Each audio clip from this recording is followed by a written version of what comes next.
Assalamualaikum warahmatullahi wabarakatuh. Alhamdulillahirabbil alamin wa bihi nasta'inu ala umuri dunya waddin wa ala alihi wa sahbihi ajmain. Asyhadu an la ilaha illallah wahdahu la syarikalah wa asyhadu anna Muhammadan abduhu wa rasuluhu la nabiyya ba'd. Allahumma shalli ala Muhammad wa ala ali Muhammad amma ba'd. Saudara-saudara kaum muslimin yang berbahagia dan dimuliakan Allah. Manusia ciptaan Allah. Allah Khalik kita. Makhluk dengan Khalik sering berinteraksi, berdialog, bertemu. Kadang-kadang kita saja yang kurang mempertajam batin kita, sehingga pertemuan kita dengan Allah dianggap biasa-biasa. Pertemuan kita dengan Allah bahkan tidak membekas pada diri dan jiwa kita. Pertanyaannya, kapan kita ketemu dengan Allah?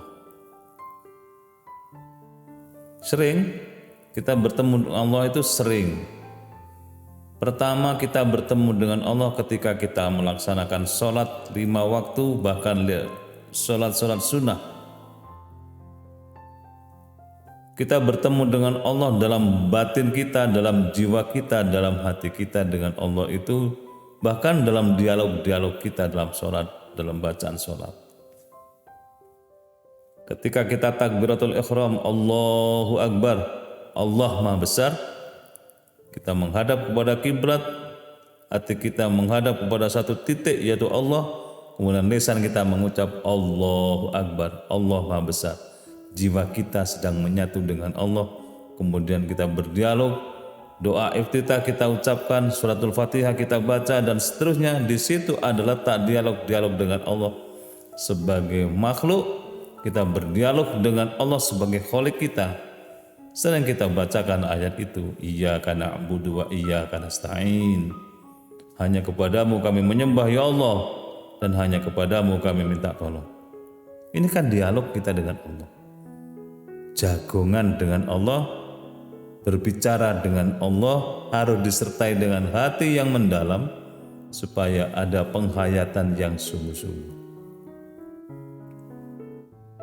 Salat momentum kita mi'raj. As-salatu mi'rajul mu'min. Salat itu mi'rajnya orang-orang beriman, hatinya naik ketemu dengan Allah. Sebagaimana Rasul ketika mi'raj dari Masjidil Aqsa ke Sidratil Muntaha, di situ kemudian ketemu dengan Allah.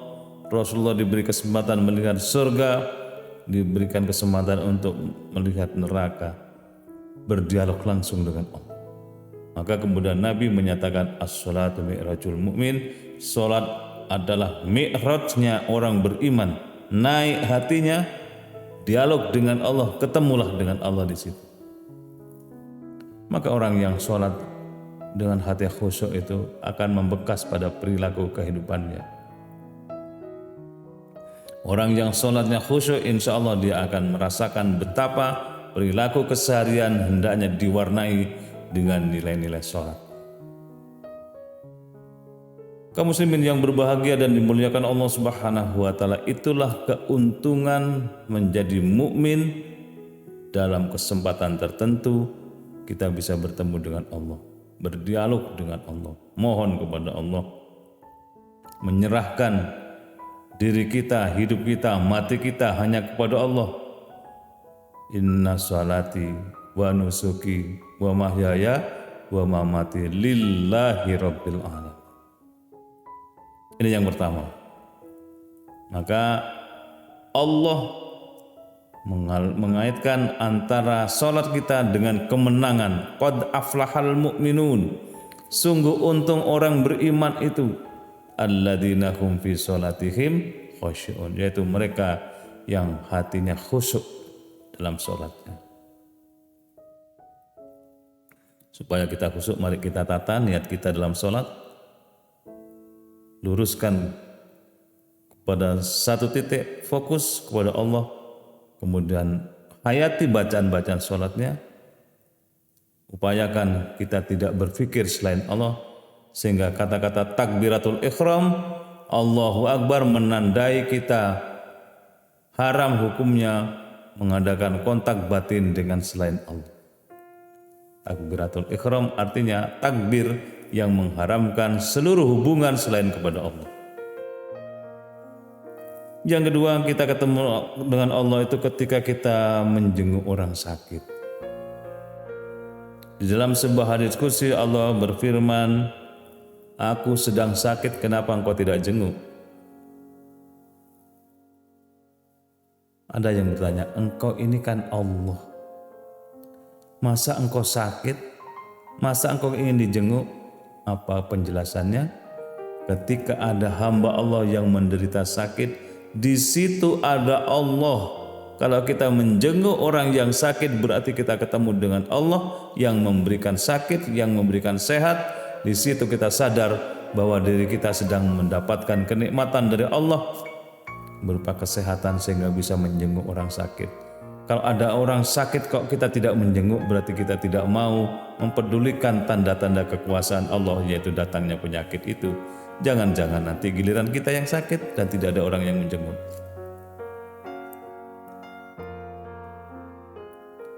Di bagian yang lain Allah menyatakan, aku lapar, kenapa engkau tidak beri makan? Engkau kan Allah, masa lapar, masa kepingin makan? Ketika ada fakir miskin yang tidak bisa memenuhi kebutuhan makannya, di situ ada aku, maka tolonglah mereka, kau akan ketemu dengan aku. Orang yang merasakan kenyang, di situ ada kenikmatan, ketemulah dengan aku, maka tolonglah orang yang sedang kelaparan, berarti ketemu dengan aku di sana. Aku sedang telanjang, kenapa tidak kau beri baju, kata Allah. Engkau kan Allah, masa minta baju? Ketika kau lihat ada orang yang tidak punya pakaian yang layak, berilah dia pakaian yang layak.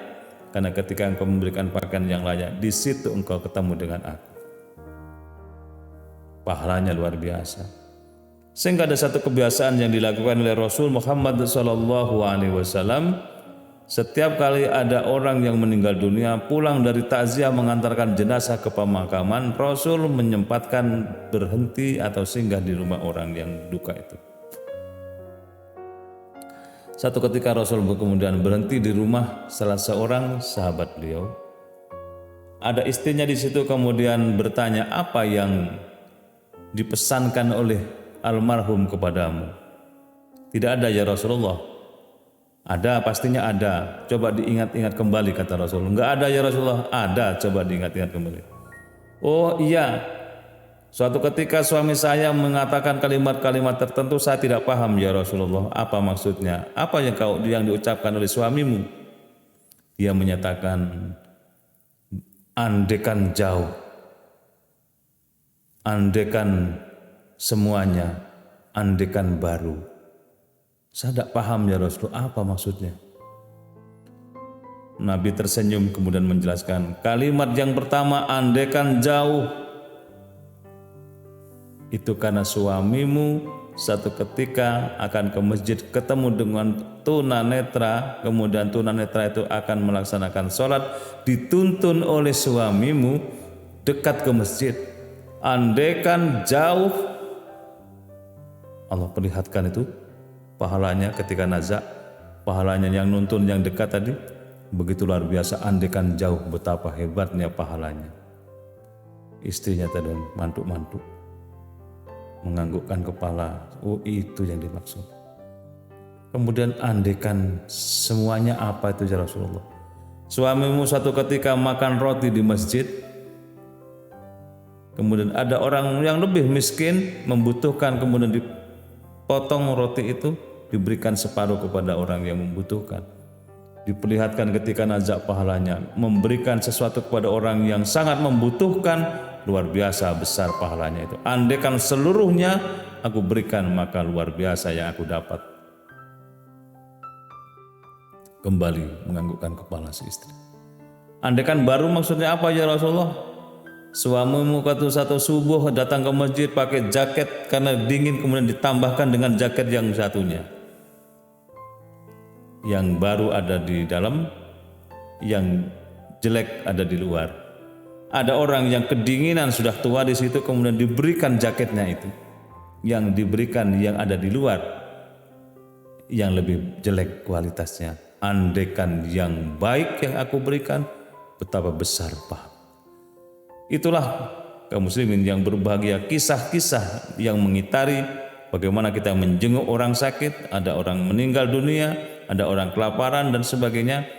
Rasul kemudian di situ kita mengambil hikmah bahwa ketika kita menjenguk orang sakit ketemu dengan Allah, ketika kita memberikan makan pada fakir miskin ketemu dengan Allah, ketika kita takziah ketemu dengan Allah Subhanahu wa taala. Yang ketiga, kita ketemu dengan Allah ketika kita naik haji. Menunaikan ibadah haji, di situ kita akan ketemu dengan Allah. Kenapa? Iya, bukti-bukti kemahakuasaan Allah, bukti-bukti sejarah kehidupan orang-orang hebat ada di tanah suci sana. Ketika kita masuk ke dalam Masjidil Haram di Mekah, kita kemudian akan melihat Ka'bah yang begitu anggun, yang begitu wibawa, yang penuh dengan karisma. Hati kita kemudian hanyut, air mata tidak bisa dibendung, kemudian kita tetes air mata di situ. Ketemu dengan kemahakuasaan Allah. Ka'bah itulah yang dibangun oleh Nabi Allah Ibrahim, Rasulullah, yang selalu kita bacakan selawat. Allahumma salli ala Muhammad wa ala ali Muhammad kama sallaita ala Ibrahim wa ala ali Ibrahim. Bersama Ismail putranya membangun Baitullah. Di situ ketemu dengan kemahakuasaan Allah. Ada Hajar Aswad yang dicium oleh semua orang mukmin yang sempat dan bisa lakukan, yang tidak bisa cukup dengan dada dari jarak jauh. Kemahakuasaan Allah ketemu di situ.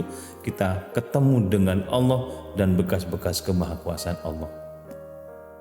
Belum lagi kalau kita datang ke Hijr Ismail, melintasi Hijr Ismail, sedang sa'i, sedang ke Arafah, semuanya adalah bekas-bekas sejarah masa lalu yang menunjukkan kehadiran Allah dalam hidup setiap hamba terpilihnya.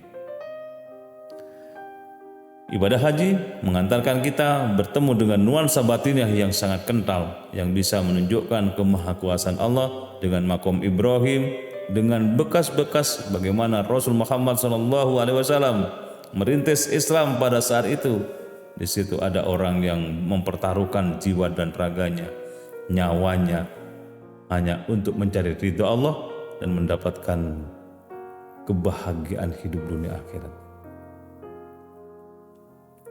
Kaum muslimin yang berbahagia dan dimuliakan Allah, kapan lagi kita bertemu? Ketika kita baca Quran. Baca Quran, a'udzu billahi minasyaitonir rajim. Aku berlindung kepada Allah dari godaan setan yang terkutuk. Kenapa kita berlindung kepada Allah dari godaan setan yang terkutuk? Karena kita sedang menghadap kepada Quran, sedang membaca kalimat-kalimat suci dari Allah yang diturunkan kepada Rasul melalui malaikat Jibril. Kita sedang membaca kalimat demi kalimat yang Allah firmankan itu, kalimat suci yang tidak terkotori oleh tangan-tangan jahil. Kita mengenal, bertemu dengan Allah dalam bentuk kalimat-kalimat yang menggetarkan jiwa orang mukmin. Banyak kalimat dalam Al-Quran yang itu datang dari Allah, yang semuanya datang dari Allah, tetapi istimewa Allah nyatakan di situ, wallahu yuhibbul muhsinin, innallaha yuhibbul muhsinin. Sesungguhnya Allah itu cinta kepada orang-orang yang suka berbuat baik. Inna akramakum indallahi atqakum, sesungguhnya orang yang mulia di antara kalian adalah mereka yang bertakwa. Dan banyak ayat-ayat yang lain yang menghibur, memberikan harapan kepada kita. Kita ketemu dengan Allah dalam kalimat-kalimat sucinya. Membaca Al-Quran adalah sebuah keniscayaan bagi kita, karena orang yang baca Quran akan terangkat namanya dan menjadi sebutan baik di surga.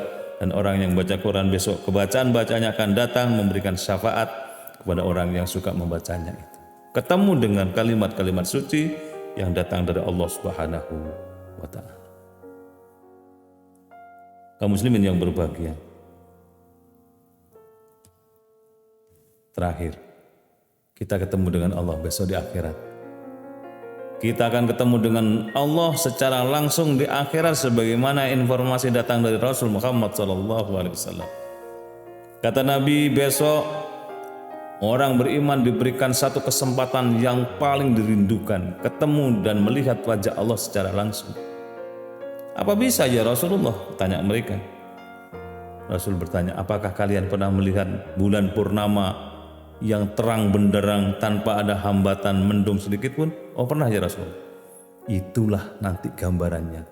Orang-orang beriman akan diberi kesempatan melihat wajah Allah secara langsung, dan itu akan menjadi puncak kenikmatan yang ditunggu-tunggu oleh orang mukmin. Balasan dari Allah, langsung Allah memperlihatkan dirinya di hadapan orang-orang beriman. Itulah antara lain kapan kita bertemu dengan Allah, antara lain seperti yang sudah saya sampaikan. Mudah-mudahan mendorong kita lebih semangat untuk bertemu dengan Allah dalam kehidupan ini, dan Allah memberikan ma'unah, pertolongan kepada kita menjadi pribadi hebat, pribadi yang senantiasa rindu kepada Allah, dan besok kita bertemu dengan Allah, dan di dunia juga bertemu dengan Allah dalam berbagai kesempatan sebagaimana saya sampaikan di awal tadi. Mudah-mudahan manfaat. Assalamualaikum warahmatullahi wabarakatuh.